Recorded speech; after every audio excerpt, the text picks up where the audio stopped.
नमस्कार, मैं हूं योगेश राणा और बात करते हैं उत्तराखंड की मौजूदा राजनीति पर। उत्तराखंड भाजपा में प्रदेश के मुखिया मदन कौशिक को लेकर घेराबंदी बढ़ती जा रही है, लेकिन मुख्यमंत्री पुष्कर सिंह धामी इसे बहुत छोटी सी बात कह रहे हैं। उनका कहना है कि ये सब छोटी बातें हैं, हम इसे बातचीत के जरिए हल कर लेंगे। इसी के साथ वो यह भी जोड़ते हैं कि भाजपा चूंकि प्रदेश में जीत रही है, इसीलिए सभी को संयम बरतना चाहिए। अब वो किसको संयम बरतने की बात कह रहे हैं, यह तो समझ में ही नहीं आ रहा है, क्योंकि संजय गुप्ता उनके सबसे अच्छे दोस्तों में से एक है और वो लगातार मदन कौशिक पर हमले कर रहे हैं।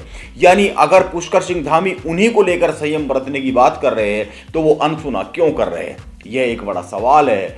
दरअसल मामले को थोड़ा सा समझने के लिए थोड़ा सा पीछे चलते हैं और पीछे के समय को थोड़ा सा ध्यान में लाते हैं। बात उस समय की है जब पुष्कर सिंह धामी मुख्यमंत्री की कुर्सी पर नहीं बैठे थे। उस समय प्रदेश के नेताओं से, संघ के कुछ नेताओं से अगर बात की जाती थी तो वो कहते थे कि पुष्कर सिंह धामी उत्तराखंड की राजनीति में ऐसे नेता है जो लंबी दूरी के साबित हो सकते हैं। उनके केंद्रीय नेताओं से भी अच्छे संबंध है। इसके बाद भी 2017 में बम्पर जीत के बाद उनको सरकार में कोई भागीदारी नहीं मिली। मेरा भी कई भाजपा नेताओं और संघ के लोगों से बात जब होती थी, संवाद जब होता था, तो पुष्कर सिंह धामी को लेकर लोग कहते थे कि ये लंबी रेस के आदमी है।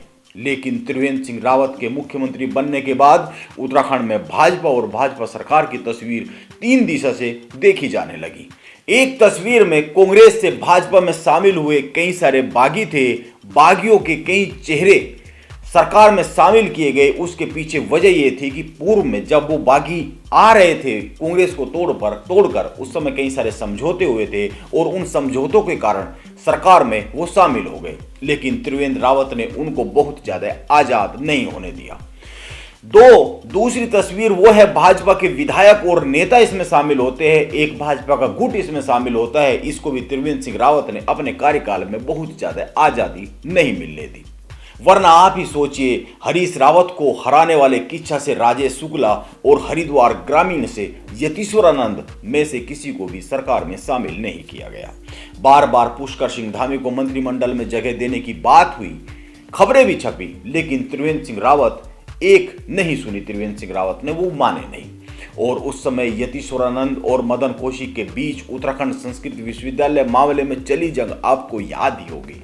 गुरुकुल विश्वविद्यालय से मंत्री स्वामी यतीश्वरानंद और कुलपति हरि गोपाल शास्त्री को निष्कासित कर दिया गया था। दोनों पर संस्था विरोधी गतिविधियों में लिप्त रहने का आरोप लगा था। उस समय मदन कौशिक और प्रणव सिंह चैंपियन ने हाथ मिलाया हुआ था।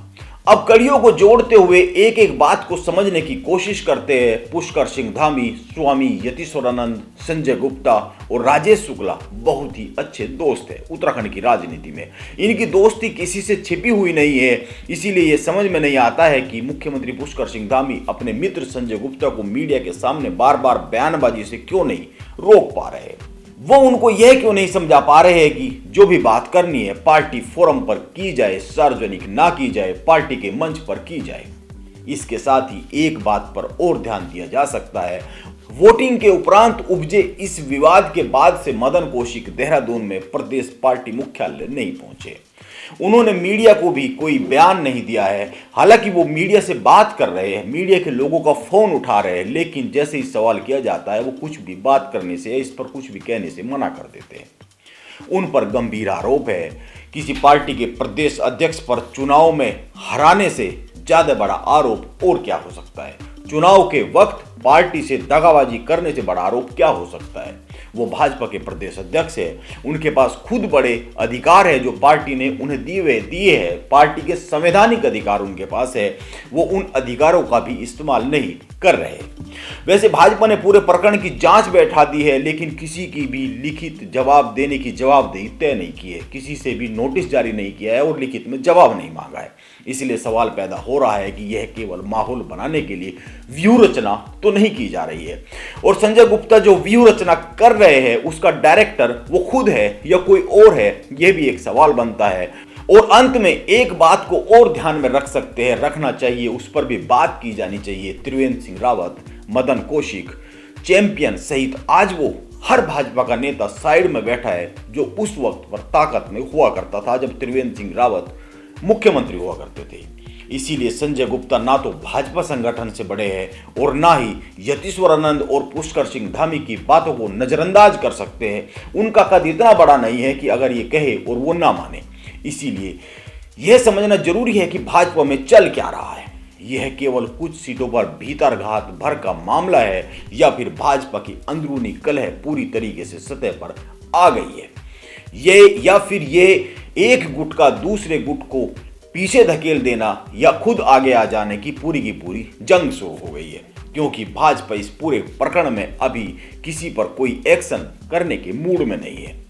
मतगणना का इंतजार किया जाएगा, उसके बाद ही कोई एक्शन लिया जाएगा या फिर संगठन में बदलाव पर जो भी विचार किया जाएगा वो सब कुछ मतगणना के बाद ही होने वाला है। उसकी भी एक बहुत बड़ी वजह है, अभी उत्तर प्रदेश में इलेक्शन चल रहा है।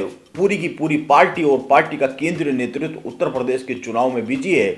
उनके पास इतना समय नहीं है कि वो उत्तराखंड के मसले पर कोई एक्शन लेकर बेवजह किसी विवाद को जन्म दे। यहां पर कुछ भी किया जाना यह संदेश देगा कि हार रहे थे, इसीलिए खलबली मची हुई है। इसीलिए कुछ लोगों को सजा दी जा रही है क्योंकि वो हार का कारण बन रहे हैं। रिजल्ट आने के बाद एक्शन लिया जाना और बात होती है, अभी लिए जाने के बुरे परिणाम आ सकते हैं।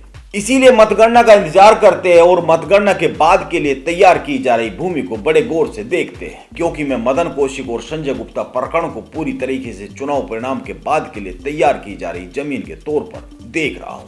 नमस्कार, आप बने रहे मेरे साथ।